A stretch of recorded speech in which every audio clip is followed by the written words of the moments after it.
stupid. So we're gonna have a look at them because it's always a time. I can't say it's a good time, but it is funny and also terrifying at the same time when you realize that these are real beliefs that people have. You know what I mean? So we're gonna look through that. But before we do, I would like to take a moment to tell you about today's sponsor, Skillshare. Skillshare is an online learning community that has thousands of classes covering a huge spectrum of different interests, topics, hobbies, etc. Anything that you have an interest in or want to learn more about, develop skills further, etc., you can find on Skillshare. And this can be anything from being like creative to learning new skills for like time management or studying or working. For example, I edit with iMovie usually because it's easy, and I've been wanting to learn how to use Premiere Pro for a really long time. I have a very short attention span and am useless at like teaching myself how to do things. I get really frustrated if I'm not good at something straight away, so I just like always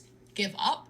However, there are courses for this on Skillshare, and I find it really, really great because you can go at your own pace. You can move slowly, like piece by piece, through the course, through like steps and like 10-minute videos on each thing. And I find it really helpful to be able to learn in that way and be able to like pause and play and refer back to it. So right now I'm doing a beginner's course.